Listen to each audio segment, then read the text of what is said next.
We often spend our lives waiting. We wait for the perfect moment, the right amount of capital, the ideal connection, or the day when we finally feel ready to take a step toward our dreams. But the truth that history screams at us, and that the most successful souls have mastered, is that the perfect moment is a myth. It does not exist. It is a ghost we chase to justify our inaction. The legendary Theodore Roosevelt once encapsulated a philosophy that can change the trajectory of any life. Do what you can, with what you have, where you are. This is not just a catchy phrase to be hung on a wall. It is a battle cry for the underdog, a mandate for the dreamer, and a survival guide for anyone who feels stuck in the mud of circumstance. When we look at the giants of industry, the icons of art, and the leaders of movements, we often see them at the finish line, surrounded by resources and bathed in the glow of achievement. We see their after and compare it to our before. We look at our empty pockets, our lack of experience, or our humble surroundings, and we say to ourselves, I can't start yet. I don't have enough. But every single one of those giants started with not enough. They started in a garage, in a cramped apartment, or in a library with nothing but a borrowed pen and a burning desire. They didn't wait for the wind to change. They picked up the oars and began to row with whatever strength they had left. The first part of this command, do what you can, is an invitation to release the heavy burden of perfection. Many of us are paralyzed because we think if we can't do it perfectly, or if we can't do it on a grand scale, then it isn't worth doing at all. We want to run a marathon, but because we can't run 10 miles today, we stay on the couch. We want to write a book, but because we can't write a masterpiece in one sitting, we never type the first sentence. But doing what you can means acknowledging that your 100% today might look different than your 100% tomorrow. It means that if all you can do today is take one small, shaky step, that step is a victory. It is the rejection of the all-or-nothing mentality that keeps so many brilliant minds imprisoned in mediocrity. When you commit to doing what you can, you shift your focus from the mountain peak to the very next inch of the trail. You stop obsessing over the distance and start focusing on the effort. This shift is where your power lies. You cannot control the economy, you cannot control your critics, and you cannot control the luck of the draw, but you can always control your own level of output. You can always choose to give your best to the task at hand, no matter how small that task may seem. There is a profound dignity in doing small things with great intensity. It builds a muscle of discipline that will be required when the stakes get higher. If you cannot be faithful and diligent with the small can, you will never be prepared for the massive could. The second part of the equation, with what you have, is the ultimate antidote to the poison of if only. How many times have you said, if only I had more money, or if only I lived in a different city, or if only I had a better education? These if-onlys are anchors. They keep us tethered to a version of reality that doesn't exist, preventing us from navigating the reality we actually inhabit.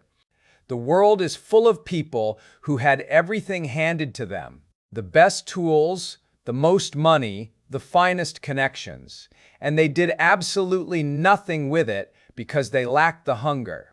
Conversely, history is written by people who had nothing, but used that nothing as fuel. They used their lack as a reason to be more creative, more resourceful, and more resilient. When you don't have the best tools, you are forced to learn the mechanics of your craft more deeply than anyone else. You become a MacGyver of your own destiny. You find ways to make things work that the person with the silver spoon would never even imagine. What you have right now is enough to get started. It might not be enough to finish the entire race, but it is enough to get you to the first checkpoint. And guess what?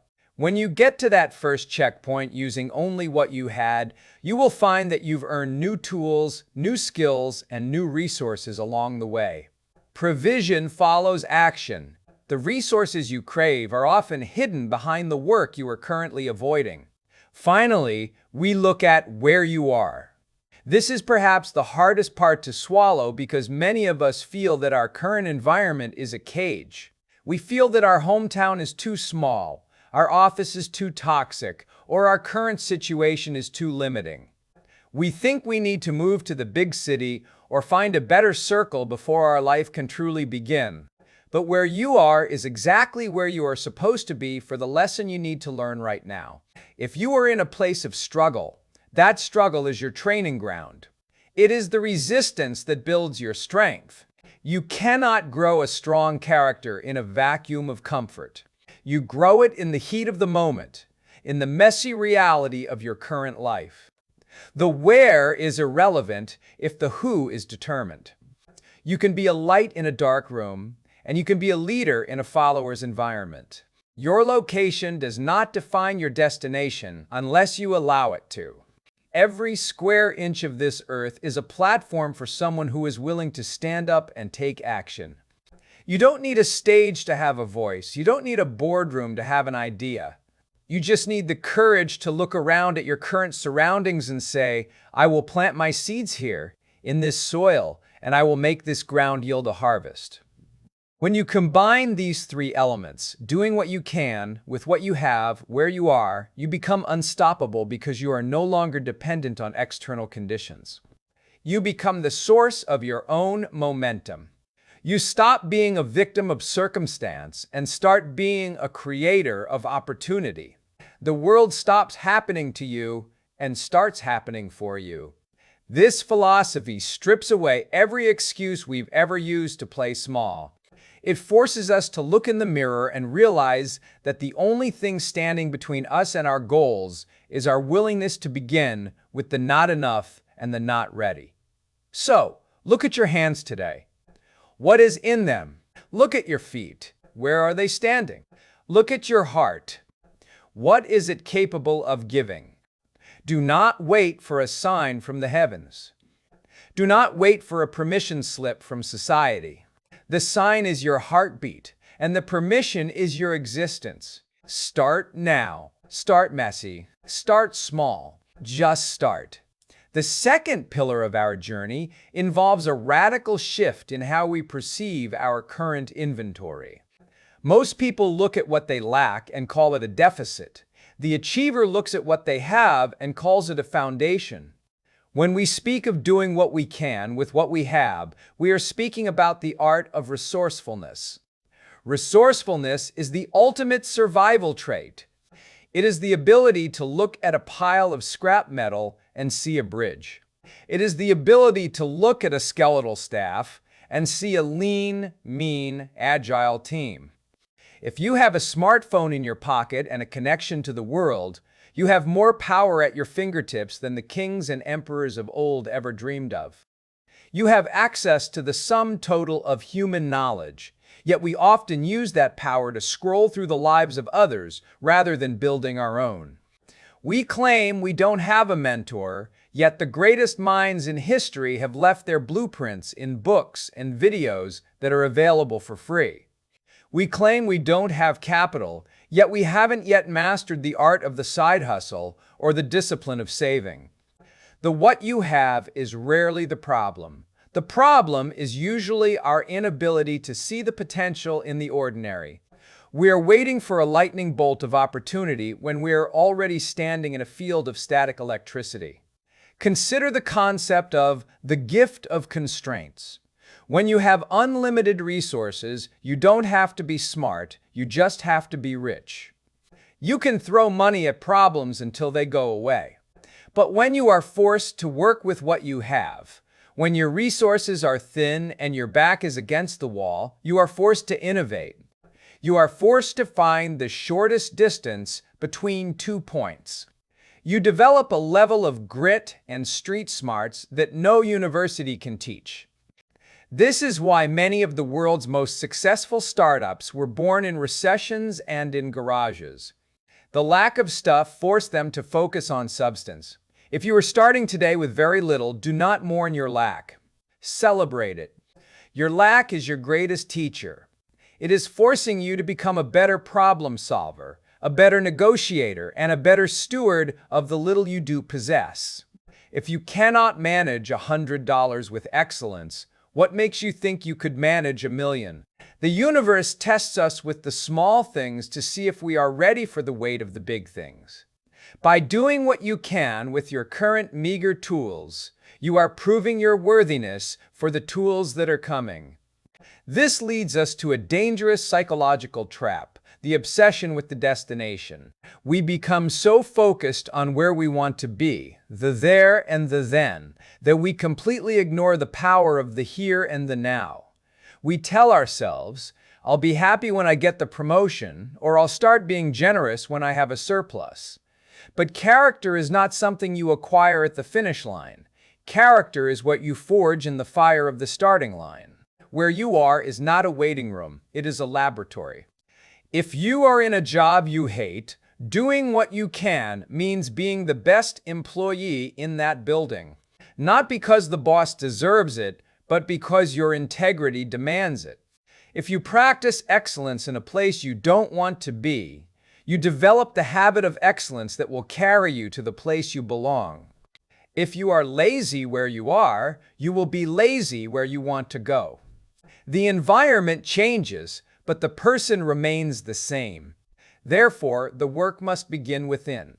You must decide that your current location, no matter how humble, no matter how frustrating, is the perfect place to begin your transformation. We must also confront the fear of being seen starting small. Social media has created a culture where everyone wants to look like an overnight success. We want the polished video, the high-end office, and the perfect aesthetic from day one. We are afraid that if we show our working with what we have phase, people will judge us. We are afraid of the day one because it looks messy. But day one is the only day that matters. Every master was once a disaster. Every expert was once a beginner who was willing to look foolish. Doing what you can with what you have requires a certain level of humility. It requires you to say, I don't have the fancy equipment yet, but I have a voice and I'm going to use it. It requires you to say, I'm not in the corner office yet, but I'm going to work this cubicle like it's the center of the world. When you lose the fear of looking like a beginner, you gain the freedom to grow. You stop performing for an audience and start producing for your future. Furthermore, let's talk about the velocity of action. There is a specific kind of magic that happens when you move from thinking to doing. When you sit and contemplate all the things you don't have, you fall into a spiral of anxiety. You feel heavy, stagnant, and defeated. But the moment you do what you can, even if it's just making a phone call, writing one page, or cleaning your workspace, the anxiety begins to lift. Action is the greatest antidote to fear. When you use what you have, you create a ripple effect. One small action leads to a small result. That result gives you a tiny bit of confidence. That confidence gives you the energy to take a slightly larger action. This is how momentum is built. You don't build a mountain by moving the whole thing at once. You build it one bucket of dirt at a time. Do not look at the 3,000 miles ahead of you. Look at the 3 feet in front of you and dominate those 3 feet. Use the shoes you have to walk the first mile. Use the words you know to tell the first story. Use the strength you have to lift the first weight.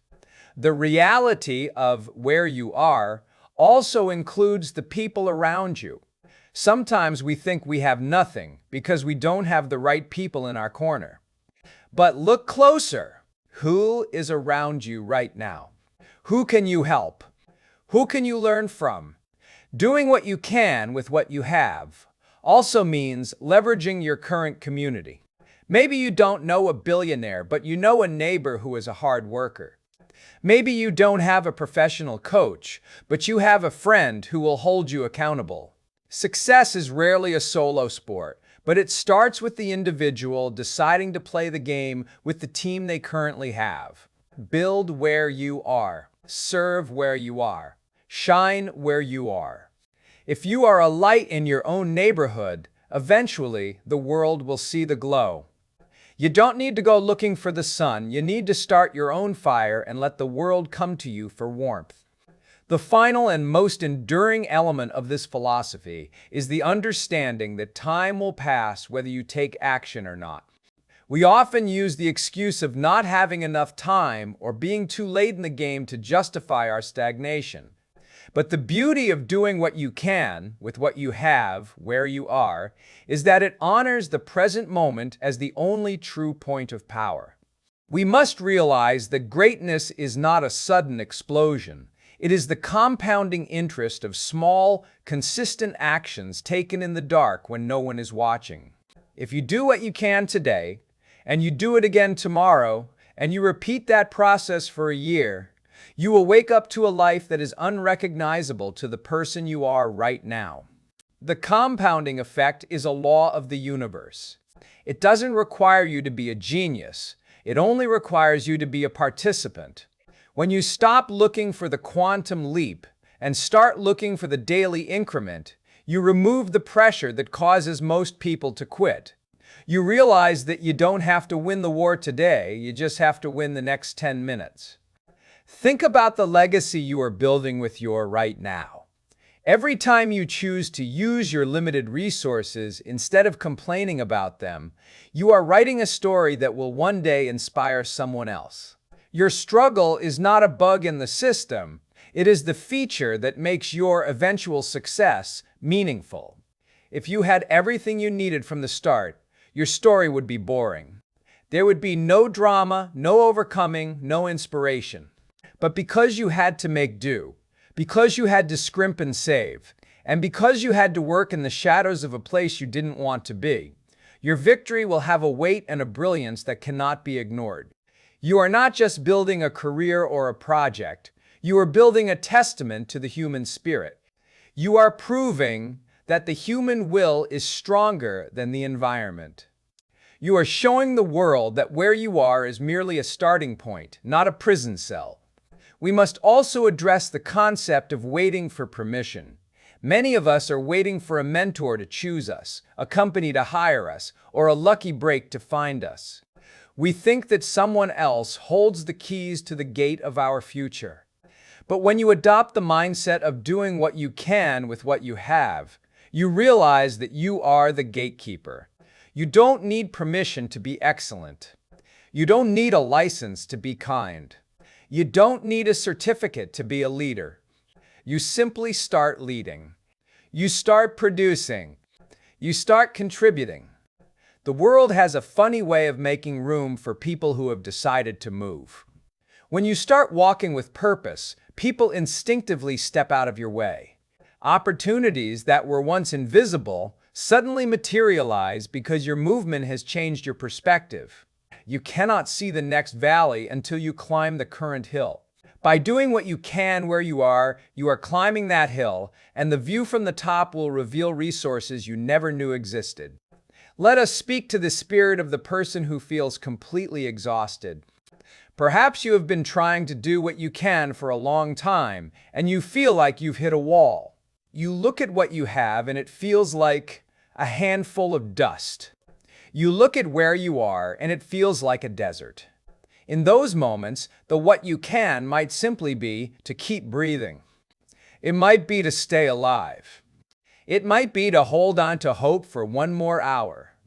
Even that is an act of defiance. Even that is using what you have. Do not judge yourself by the standards of a season of harvest when you are currently in a season of winter. In winter, the growth is happening underground, in the roots. You are becoming deeper. You are becoming more resilient. Your where you are is a season, not a permanent climate. Just as the seasons change, your circumstances will shift, but only if you remain engaged in the process. The only way to fail is to stop using the tools you've been given. As we bring this message to a close, I want you to look at your life not as a series of obstacles, but as a series of opportunities to practice this principle. When you face a shortage, don't say, "I can't." Say, "How can I?" with what is currently in my hands. When you feel stuck in a place you dislike, don't ask, "Why am I here?" Ask, What can I build here that I can take with me when I leave? This is a proactive way of living. It takes you out of the passenger seat and puts you behind the steering wheel. It gives you back your agency. You are no longer a leaf blown by the wind of the economy or the whims of others. You are a gardener, and your life is the plot of land. It doesn't matter if the soil is rocky or the rain is sparse. Your job is to tend the garden with everything you've got. The world is waiting for you to stop apologizing for your lack and start operating in your strength. There are people whose lives will be changed by the work you do, but they are waiting for you to start. There are problems that only your specific brand of resourcefulness can solve, but they remain unsolved because you are waiting for better conditions. Stop waiting. The conditions will never be perfect, but the timing is always right for a person of action. You have enough. You know enough. You are enough. The tools in your shed are sufficient for the first step. The wisdom in your head is sufficient for the first decision. The passion in your heart is sufficient for the first move. Go out into the world and be the person who doesn't need a silver spoon to cook a feast. Be the person who doesn't need a palace to be a king. Be the person who looks at a desert and sees a forest waiting to be planted. Roosevelt's words are a gift to every generation. Do what you can with what you have, where you are. It is the simplest path to a life of no regrets. It is the surest way to look back on your years and say, I didn't waste a single moment waiting for a better hand. I played the hand I was dealt like it was the best one in the deck. This is your time. This is your place. These are your tools. Now, go and make something magnificent out of them. The journey of 1,000 miles begins, not just with a single step, but with a step taken exactly where you stand, using the shoes you're already wearing. Rise up and begin.